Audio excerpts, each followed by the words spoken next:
Hey Hey, everybody, I'm here today with Connor Wall, who is from Quantum Aether Games. How are you doing today, Connor? pretty good. Nice to meet you, name twin.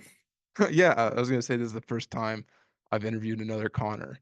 Though we do spell the names differently. I can see you're one of those Yes. guys that does two ends. That's unfortunate. I think that the one end guys are way cooler. But anyways, how's your day been? How's your week been? Yeah, pretty good. Focusing on game development for a demo night for Boston Indies coming up this month in January. But yeah, I'm excited about that and excited to chat. Awesome. How is the indie scene in Boston? It's Uh, actually pretty great. It's been a journey the past 2 years, basically coming back to life post-COVID.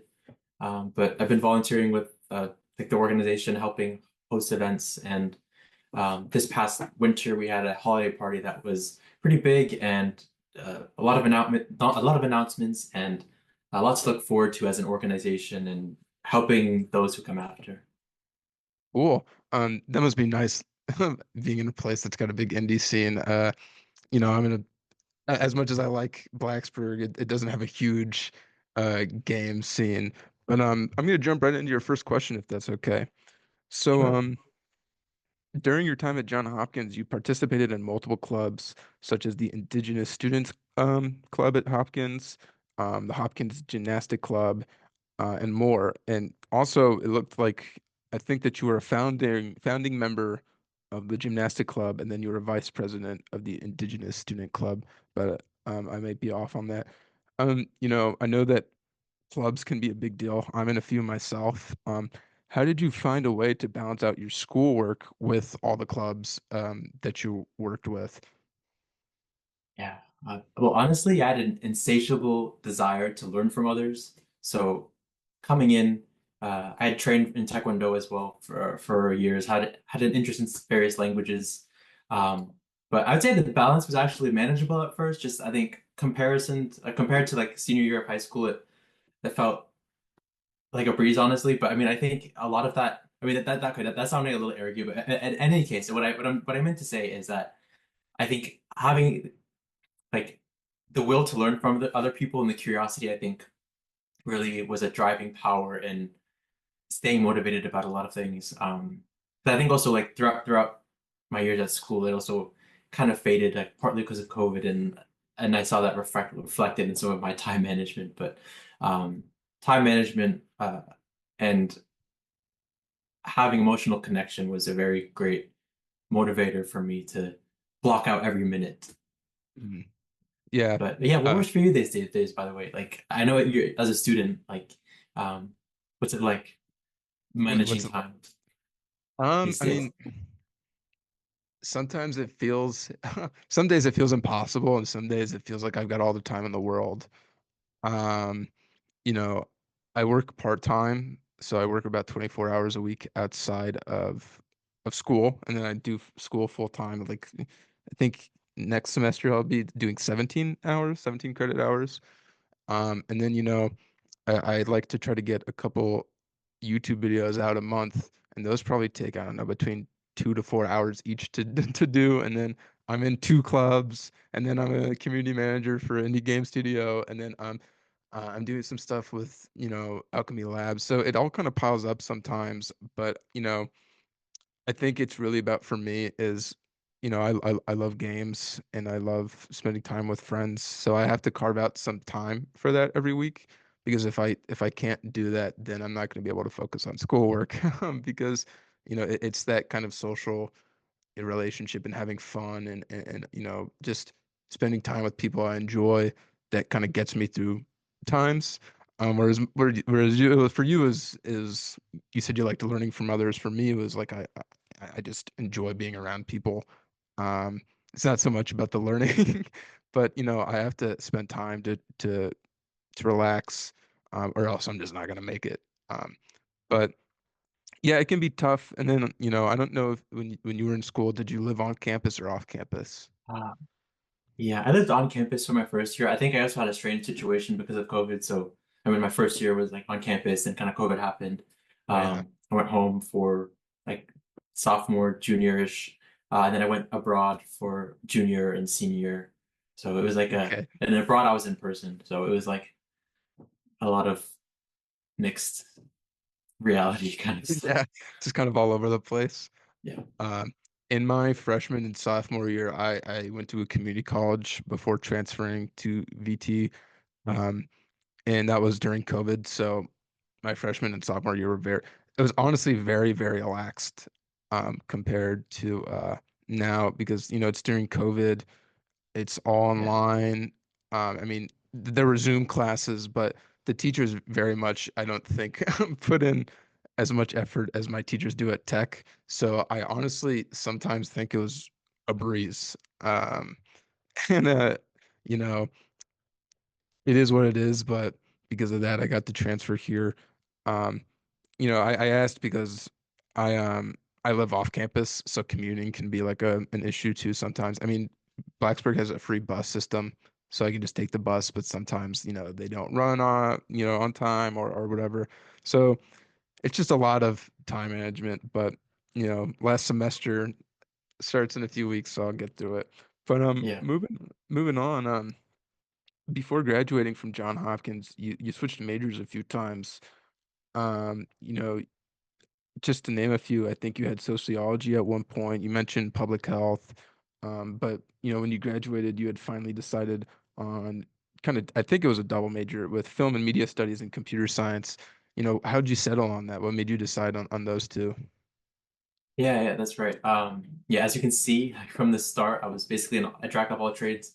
Um, but I think I made that change during COVID specifically, when I saw my professors switch the curriculums in real time and talk about some of the national pandemic protocols and all that. Um, like at that point, I learned that I can still make people happier and help them interact with their environments in healthier ways. So instead of writing policies or performing surgeries, for example, um, now I can use my creative tool set and inspire change on an emotional level. So with games or with movies, I really enjoyed the narrative component. And lastly, I also had the opportunity to study in Denmark, where I got my first job in the industry and where I guess in Sweden. But yeah, and I extended my stay there and really learned a lot about the creative process, which really inspired me to switch and actually was able to graduate on time because of that switch, strangely. Oh, really? But yeah, yeah, That's cool. And you said you particularly enjoyed the narrative part. Is that because I guess is there more creative freedom in narrative design than I guess level design or other aspects of just game design in general? What is it that draws you specifically to yeah. narrative? There's certainly more creative freedom with narrative design on a hypothetical level. Um, but I also think on a potential level, like career-wise, there's a lot of creativity there, whereas in maybe the health industry or the health management industry, there's a lot of bureaucracy involved, and um, it's not great to kind of have like a story all the time. You want to get your job done, and you don't really want to be known. Like you just like it's I guess for code for example, like the health industry or like all of that kind of stuff became the spotlight, but it it doesn't really normally become the spotlight for any good reason when it's doing its job correctly. Mhm. So pretty much whenever the health industry is in the spotlight, there's some negative surrounding it. Yeah, I mean, basically, I mean, if there's something Not that they're doing anything bureauc negative, yeah, but I guess if there's a lot of bureaucracy involved, like a lot of systems and a lot of things we take for granted, if they don't work, then we notice them. Whereas with narrative, I mean, I guess it's maybe a little more shiny, like the next sequel or whatever. But I think there's also a lot of potential with inspiring through emotion in that way, maybe more so than uh, in traditional health related fields. okay. Do you have any favorite narratives like across film or games or literature or anything like that? Ooh, I really enjoy Arrival. That it's like the short Arrival. story and the film, and also that director Denis Villeneuve.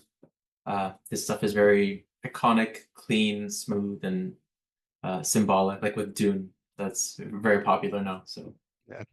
that's definitely one. I have some others, but I think a film. film perspective is dominant in my mind. Okay. I have a friend who loves Arrival. I'll have to show this to him. He's obsessed with Arrival. No, Denis Villeneuve is a very good director. I really like both of the Dune films. Have you seen Prisoners? That's another film I of his. haven't. That's a very good one. It's long, but it's a very good one. So you should check that out whenever you have the chance. But moving forward, so you've worked as a creative design intern for John Hopkins, a narrative design intern for Nordic Stone Studios, and then you also had programming internships, and I think actually one was a contract for two more studios.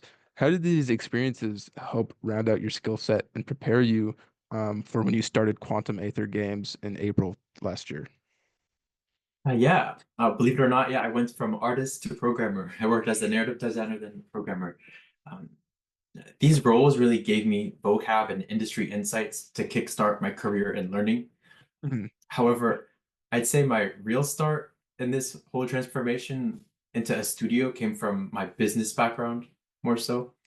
Um, so in fact, I was part of two startups in school. Like at some point, um, uh, so I knew I had the drive and the knowledge to start a project and write successful pitches and business plans for funding, if necessary, when necessary. Um, once I made a few games, it felt like it was the next reasonable step. Where the next reasonable step was to formalize it by building a team and taking the creative work and building a brand. So I would say it's more of that kind of startup mentality and being part of uh, the business ecosystem in college because that place where I worked at as like a creative intern, I saw a lot of startups coming through, created some collateral for them, and it was like a basically an incubator for a lot of things. So I learned a lot on the business side of things from observing and from participating. Mhm. So it's kind of like, well, I've helped startups and I could probably do my own then. Yeah, yeah. Yeah. A lot of them were health focused, and it was interesting to see that. But I think just keeping that perspective and Mhm. shifting it to another industry. Gotcha. Yeah, I mean, going back a couple steps to the health, I actually took a health class last semester, intro to health communication, and a lot of it was like, these are the things that are wrong, and this is how it could be better. That was a lot of the lesson plans and the curriculum. So I kind of see where you're coming from, but um Yeah, what kind of help? Was it like kind it of was like on the governmental side, kind of like policy, it or was if you remember at all? I do remember it was like I'm just trying to find the best way to put it in. It was more like, I guess, like administration to patient communication, if that makes sense, or Interesting. um like public policies or public responses. So there's a lot of pretty much doctor to patient talk or nurse to patient talk, was big on the first unit, and then one unit was covering like health advertisements and how the most effective way to reach patients and whatnot, or the most effective way to reach the public. And a lot of it was like, this is the best practice, but oftentimes it'll go unseen or undone. So but yeah, it was okay. I thought I wasn't gonna like it, but it was actually it was okay. It was good. Yeah, Um, it's like seeing into the under workings of the beast of the government that is the U.S. government. yeah, the large beast. But going back to you and your studio Quantum Aether, how did you come up with the name for the studio, Quantum Aether? Ah, I'm actually curious to hear what your first impression is after hearing it. I mean, it sounded like something to do with space. Um, and I remember when I had looked at your site and scrolled down a little bit, you had the definition for both quantum and aether. But I wanted to know what it meant to you, if that makes sense. Yeah, yeah. Oh, yeah, for sure. It was Yeah. yeah, it was very like sci-fi. Like this is um, sleek. Sleek is a good way to put it, if that makes Okay. sense. It sounds very Okay. sleek. Well, okay. Well, I'm glad you got that vibe. It definitely sleek and sci-fi is the initial vibe I'm going for. I think there's a lot of high concept behind it, but it's not as accessible. But I can get into that a little bit. because it's very intentional. So like first quantum, I chose quantum to reclaim blood quantum. For those that don't know, blood quantum is like a mechanism used by the government. I think maybe some other governments too. But it's used to create the concept of race and monitor tribal enrollment in the US. So it's quite controversial because it's a political identity that more often results in exclusion more than anything meaningful. For example, someone in the US who has like two native parents might be excluded from their culture on paper because of this. So that's the quantum side and kind of high concept. The ether, I want to connect this deeply scientific concept of quantum, which is like small, um, and connect it to something more abstract, potentially spiritual, like ether. Um, and I think there is so much technology that's rooted in generations of practice within indigenous cultures, and more often with spiritual weight than what we see in popular tech today. I can get into some examples, but I think it's this really cool stuff with like computers that are like wearable computers and mocha culture. And so basically the point is the word or the phrase quantum ether takes the slivers of science that exist within everything on an atomic level and combines it with the energies of life around us. That's a really cool answer. I figured that it had some sort of meaning um, to you, but that is way more in depth than I figured, and it's actually really neat. It's probably one of the cooler stories behind a studio name that I've had here. Usually, I'll ask somebody something, and they'll be just like, "Oh, I picked this name because it's cool," but I like the fact that it's got some meaning to you and a message that you want to inspire. So that's awesome. Let me move on to my next question. Oop, hold on. My little iPad pencil stopped working. How long did it take you to come up with the name? Or had you kind of known for a while before you started the studio? It's a good question. I knew I wanted quantum just for the like quantum aspect, and there's so much science behind quantum, and sometimes it's overused, but I think with the dictionary definition and how it's used in kind of like socially, I think that there's a lot of potential. Ether, I think I was experimenting with some logos, just kind of designing my own, and I found A was a nice kind of letter to go with Q and just some of the logo designs, and it also happened to work out. Um, but it was funny. One of the original designs, it was so funny to me designing it because it ended up looking like a hammer and a sickle because it's like a Q and then like an A. Yeah. Uh, it was like an Easter egg or something, but um, yeah. So Yeah. yeah, Cool. So the website, the Quantum Aether website, highlights Indigenous futurism, a movement exploring Indigenous experiences of time, colonialism, and ancestors in media.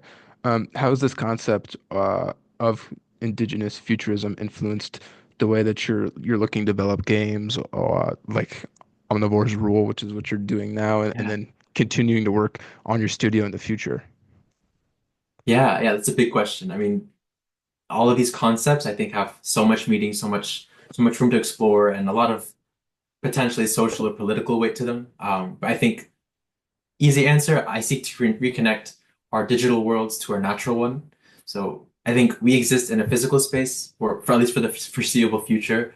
And so I think it's important to live respectfully, and so that we keep the world habitable and a lovely place for those that come after. Uh, Also, from a lore perspective alone, I think the games industry is thirsty for new perspectives, perspectives that feel fresher than maybe some copy-paste fantasy of what already exists. Um, but yeah, so I really seek to explore other histories and other game loops and explore how human psychology can manifest in uh, these fundamentally human uh, experiences. That's a very great answer. So I don't even, I was trying to come up with a follow-up question. I don't even know where to begin.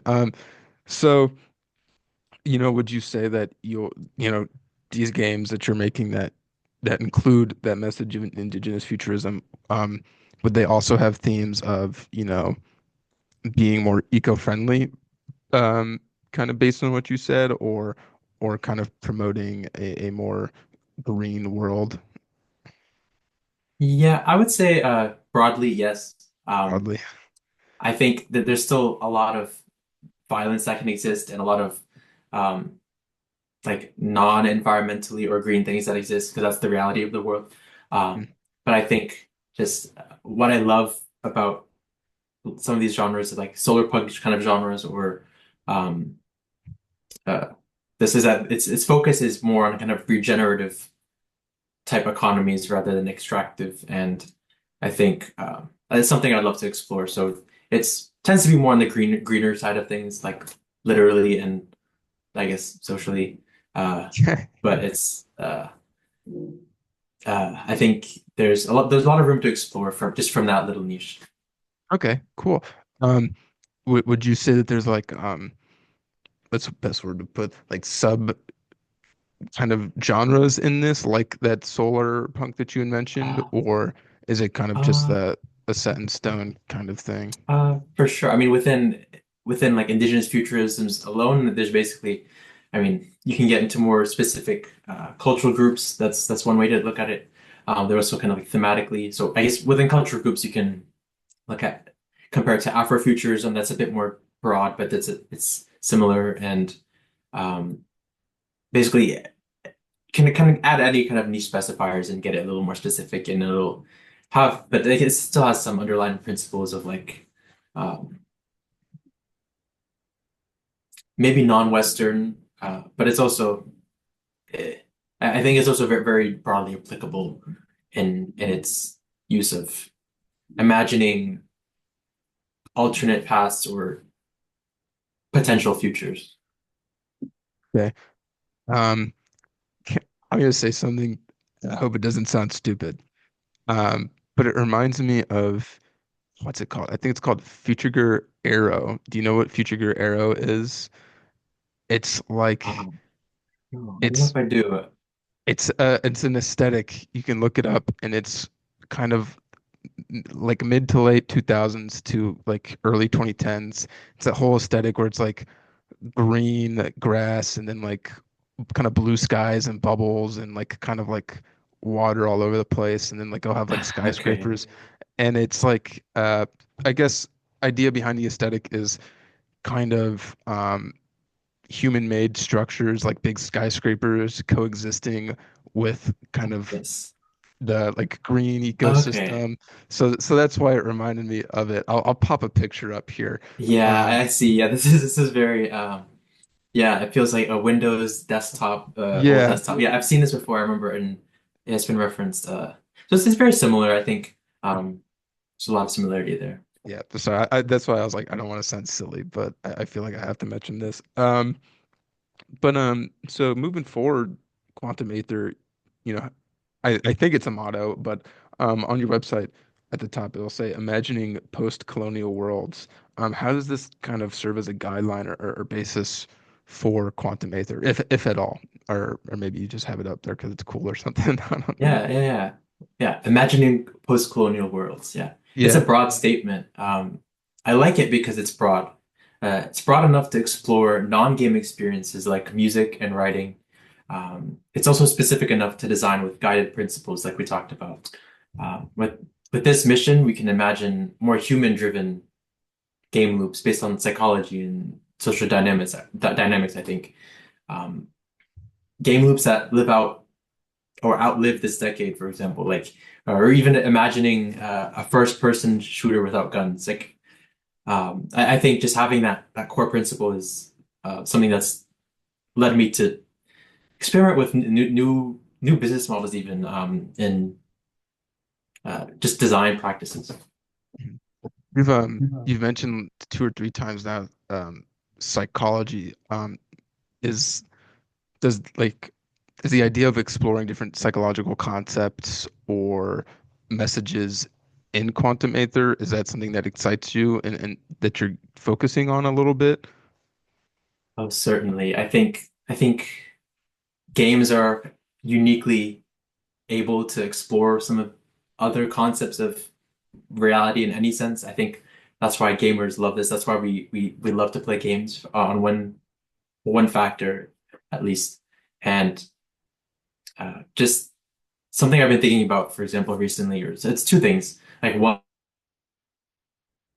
Oh, one, like concepts of time. Like I know, like if you look in different wait a cultures, you know, minute. like I guess this isn't quite common knowledge, but You you froze for like a second and then it's you okay. lagged. I can start again.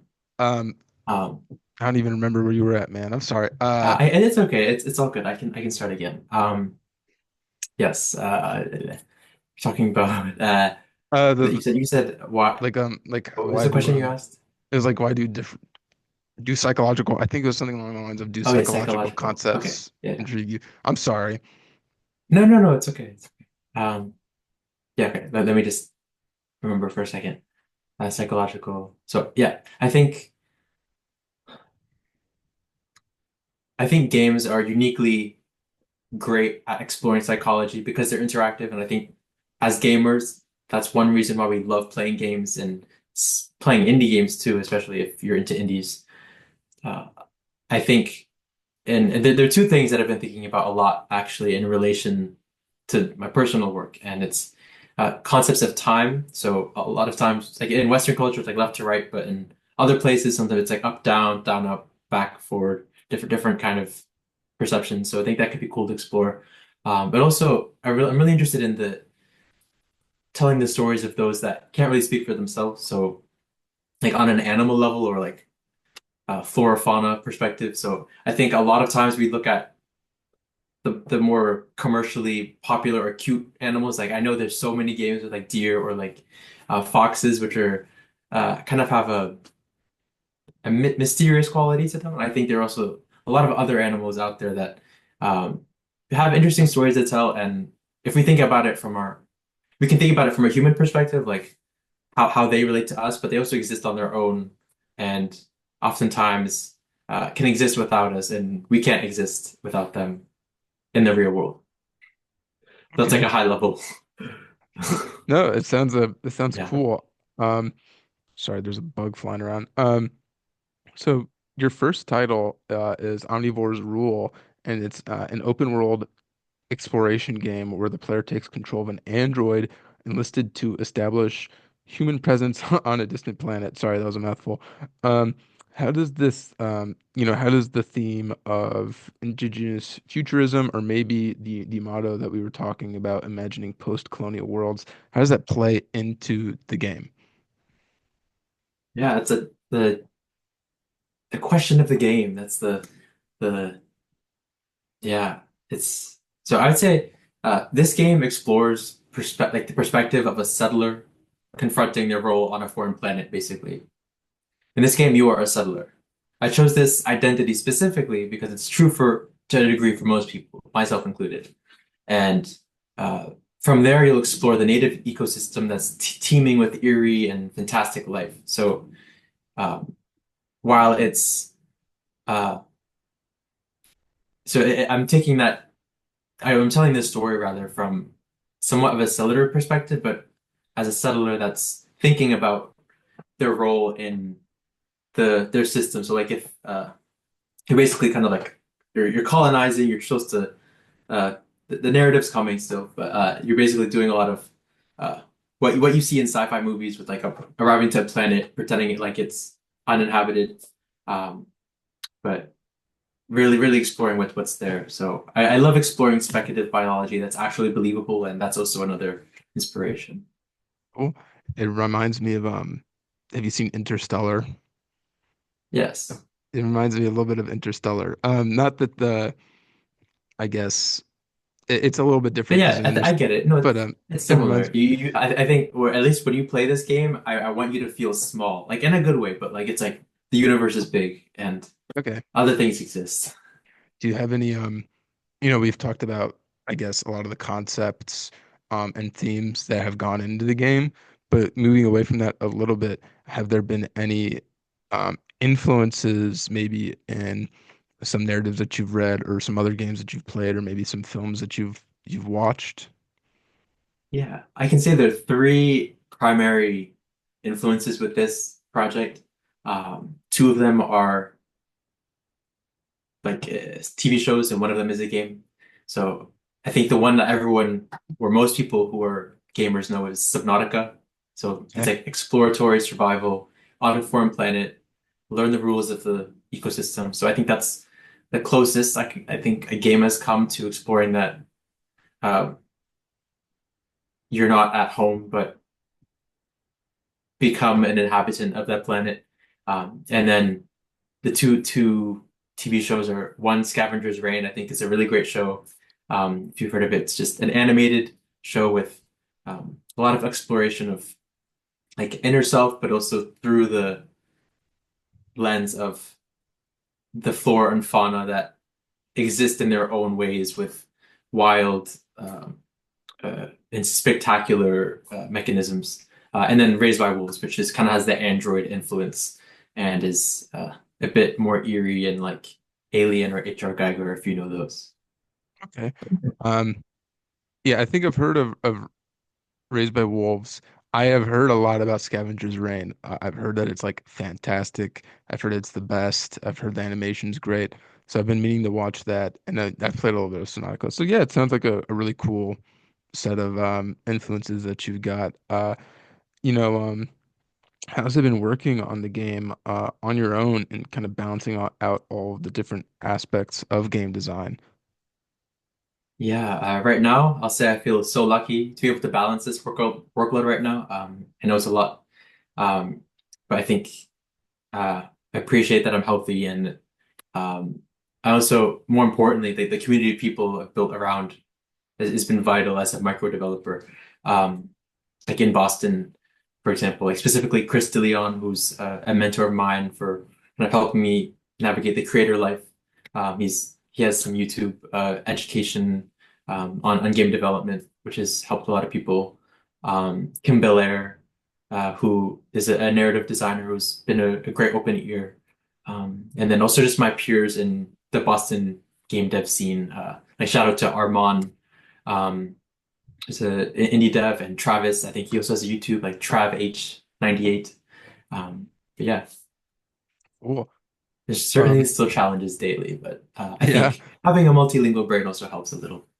Do you have some days where it's like you're just cracking away at it and like you're making progress, and then some days where you've just kind of hit like a brick wall?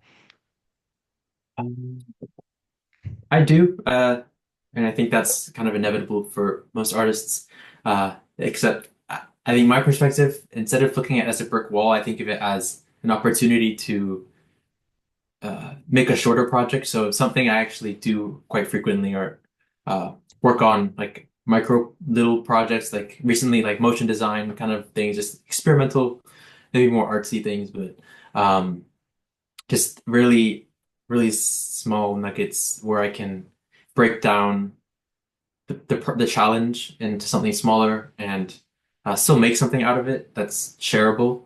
Um, and then come away from that and kind of rejuvenated. So I've like finished something, but I also solved the problem, and doesn't really feel like an artist block in that way. Okay, cool. Um, so what excites you the most about your work on the game? Uh, I think maybe two things. One, I am fascinated by this idea of communicating with animals or just kind of a foreign intelligence. We talked about Arrival as like a film that is a great film. But I think having that like the xenolinguistics component I think is really cool. Like in this game specifically, I've been exploring comparative animal psychology, so seeing what are the most basic kind of trends of psychology we can create or kind of put onto organisms, like from a human perspective. Um, but really just creating these patterns of psychology in non-human creatures. Um, and I think I said a second thing, but let me think. Uh, but also, actually, I think on a more production level, I really enjoy being a tech artist. Surprisingly, like I think it was the hardest thing for me for the longest time, and it feels like kind of like one of the final uh, barriers or the final steps or final challenges in game development. Like I felt like it was just a black box, and now learning about how since I work in Unreal, learning about like particle systems and learning about shaders has been like opening a book of magic and like trying to learn the language. It's been to cast spells or whatever. It's like it just feels so it feels like I'm a wizard doing crazy things on a daily basis. So that's been very gratifying. Like I did not think I could do that like even a couple months ago, let alone a year ago. But Well, cool. It's good to hear that you're making progress in that aspect. But yeah, I mean, going back to the first thing that you'd mentioned, that's probably like the third time you've talked about like that different perspectives outside of a human perspective, like a fauna or an animal perspective. And yeah, I mean that makes me excited because I mean I've gone to your Steam page and I've looked at the game and you know there you got plenty of creatures and different plants and stuff. So I'm really excited to see how you implement that into the game, and it's something that I'm actually looking forward to now. The more that you've talked about it, yeah, uh, yeah, I'm glad. yeah. But moving forward here, um, you know, I've got all the questions finished about you and your studio, but you know, you said you've watched a couple of my videos, so at this point, I like to do kind of more fun activity-based questions. So the first thing I'm going to ask you here is you know, what's your favorite game of all time? Yeah, that's a good question. I have to think about this and I'm like, just one? You can, you man, I've Okay. had people list like three or four. I mean, Okay. I'll say okay, maybe I'll say three and like they're kind of this different influence. Skyrim because it's kind of the one of the first experiences of awe, just in a general sense, non-game related, before I even thought about games. Dishonored for its the rules it created. Uh, and then as a game developer, like when I started, like Horizon Zero Dawn for the narrative and the complex, convoluted narrative that feels emotional and still feels human. I think it has some stuff it can work on, but I think but that could be improved. But I think the just the visuals, the it bit off a lot, and also just I think it's underrated as like a if you treat it like a Souls-like game. Like I remember I played that on the hardest level possible, like for the first time. Like you're normally supposed to do like a new game plus, but I did it at that. But it felt so real trying to uh, destroy robot dinosaurs with a bow. Like that's how it should really feel. So it felt very immersive. um, you know, it's funny that you'd mentioned that because when we were speaking earlier, about your motto and then indigenous futurism a bit, like Horizon Zero Dawn kept coming to Yeah. mind, and I didn't mention it, but it's really funny that you had mentioned that. Just I think that the world reminded me a lot of it, where it's kind of, you know, these man-made robot creatures, but then you know the ecosystem's kind of spreading and expanding. But uh, just that, you know, the whole world. Um, that's cool. So Skyrim and Dishonored. I actually played Skyrim for the first time like 2 years ago. Wow. Yeah. My girlfriend or my fiance, she loves Skyrim, but I'd never played it. Um, so she was like, "You got to sit down and play Skyrim," and I was like, "Okay." Oh wow, yeah. Fiance that plays Skyrim. That's great. Yeah. Um, so That's now I'm gonna have you blind rank some sci-fi games. Are you familiar with blind rankings? yes. Okay. Oh, let's see. So I've been it's gonna catching be. up on my games, so I might not know all of these, but we'll see. I don't think that there are any like new crazy ones. So all of Okay. these are at least a couple years old. So one would be the best, and five would be like the bottom of the barrel. So Okay. number Okay. one, Only five. Only five. yeah, only five. Yeah, no, it's not like 20 or something. Number one, your first up is Dead Space.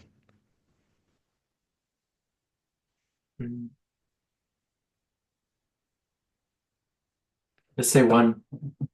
Number one for Dead Space. Yeah, because it created uh new rules for the genre and its physical UI, all that kind of stuff. So I think it's Okay. out of five. Yeah. Okay. Outer Wilds. Uh, then that's two. Because it's funny because that's been an inspiration for my current game too. I forgot to mention that in Subnautica. That's Um, funny because that's one that I was also thinking of when you were talking about your game that I didn't mention for some reason. yeah. Um, all right, Death Stranding. Okay, that's solid. Um,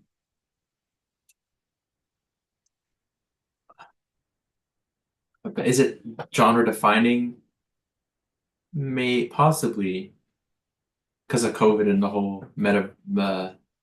I think it's a Strand game or something. I'll probably say four. War. Music is good, acting is good, but yeah. Um, No Man's Sky. No Man's Sky, it's like that. Maybe I haven't played it in the past 4 years, and I know there's been a lot they added.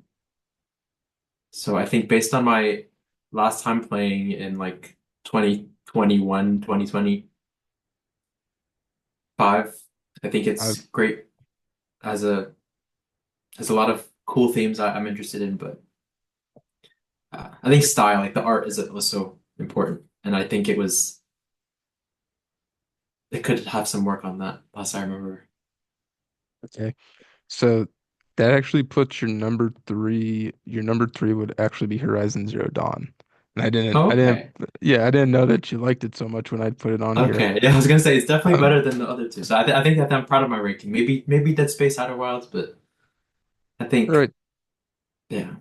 Oh, sorry, I didn't mean to interrupt you. No, I was, sorry, I was interrupting you. Go no. ahead. So this next one is a little bit more like, so look, I'll just say, so I've got five characters here. So not games, video game characters. Um, and you're gonna Okay. blind rank them, one obviously being best and then five worst, on how okay you would be with sharing a hotel room with them during a road trip. Okay. Okay? Okay. Yeah. All right. I've So had you my share of roommates, so I think yeah. I can have thick skin. So your first Let's hear it. guy here is Arthur Morgan.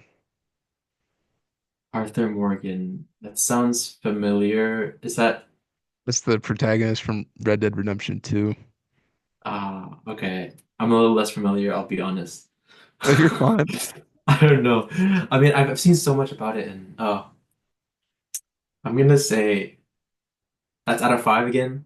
Out of five. Maybe three. I Three. mean, I I don't know. I don't really know enough about him if he's like It'd be like sharing a competent room. or like rowdy or like low-key racist or something. I don't know. If It'd he's be like in like the West. it'd be like sharing a room with a friend of a friend. Like you barely know like that much about him to Yeah. yeah. Yeah, I But don't know. No. Because I'm like it's like an open world game. I'm like, okay, you can do anything as this character, so I don't know. um but I'm I gonna guess it would shake. just depend because if you play him, the game's got an honor system, so like if you play it honorably, he's a good guy, but if you play it like, Okay. the other way, he's a bad guy. But your next guy up is Parappa from Parappa Rappa. You don't know I'm Parappa? sorry. No, you're fine. No, I don't know. I'll look Was it up. it? Yeah. Uh, he's Let like me a actually little let me.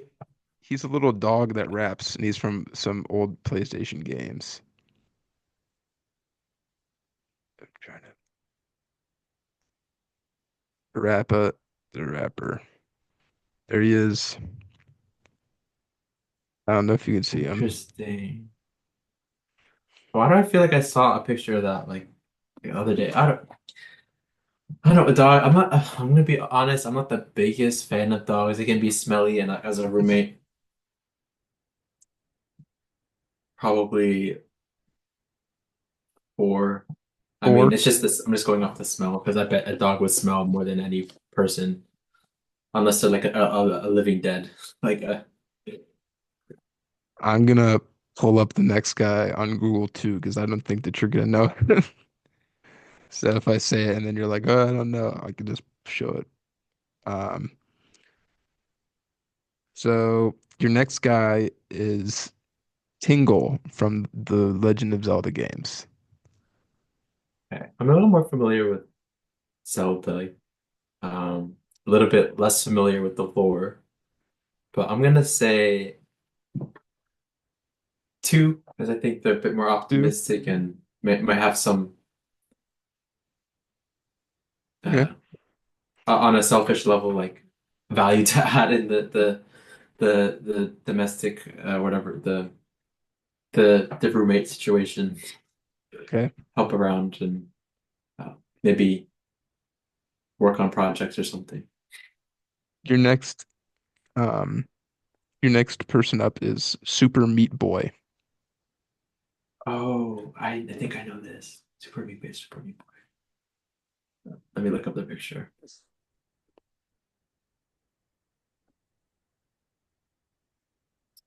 Okay, yeah, I'm gonna say one because I think they're a bit more fun, and I think having more energy and fun is something I'd like in my life. Um, Okay.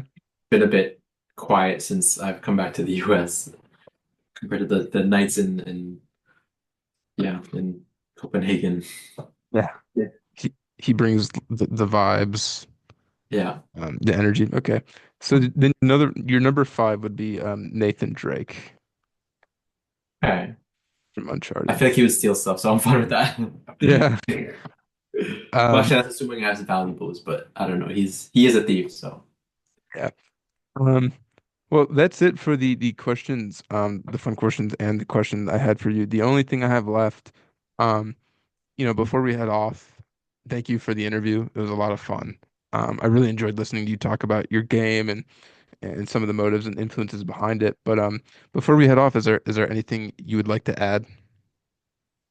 yeah, I'm glad we could chat, and uh, it's been great learning, and I made it about learning. Yeah, that's funny. Okay, well, anyways, it's been great Although chatting, and it is about learning a little bit. I mean, I learned yeah, about you, you learned about me, I yeah, learned about your yeah, projects. yeah. It's just been great, and yeah, um, I'm excited to see where you take this just channel, and if you get to talk to them. There's so many indie devs now that it's great to see where we're going as an industry and as individuals. Awesome. Well, thanks so much, Connor. Yeah, I guess maybe I have one question for you. If there's Mhm. anything you would recommend as a YouTube creator or as a from the perspective of a YouTube creator to a game developer or as another YouTube creator, what would you say? Probably to learn how to be patient. Um, before I started this, I wasn't, I'm not, I'm still not a very patient person. Um, when things don't come to me as soon as I want them to come to me, I think I'm doing something wrong. It's not that I expect to be given something, it's just that it makes me second guess myself.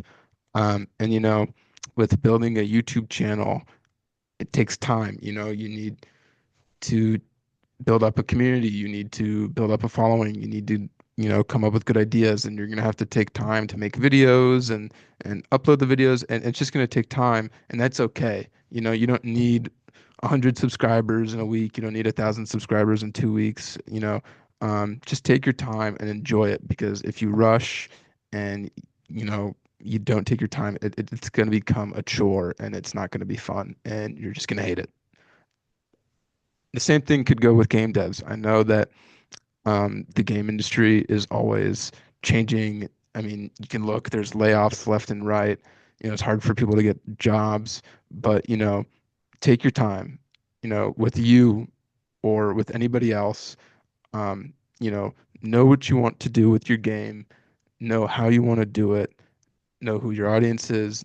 Just know your game through and through. Take the time to know it, and then take the time to make sure that the product isn't what other people want it to be, but but that it's what you want it to be. Because otherwise, you're just rushing, and I think that you're not true to yourself. So I just say, be patient, take your time. Everything's gonna be okay. That would be my Yeah. advice. Yeah, patience is key, especially for creative roles. Both of those are very can be very emotional, and being patient is important for being stable. Yeah. Um, but yeah, But and awesome. yeah, Thank you for asking me that back. Nobody else has ever asked me. I yeah. think Oh wow, maybe really? no. Uh, so yeah, it was nice to say something for a change Yeah, at the yeah. end. For Um, sure. And also, I didn't mention, but if anyone's interested in learning more about my work, I go by Quantum Connor pretty much everywhere. So if you're interested in more of the game work or more of the philosophical side of things, or just game dev, I'm there. Awesome. Well, thanks so much, Connor.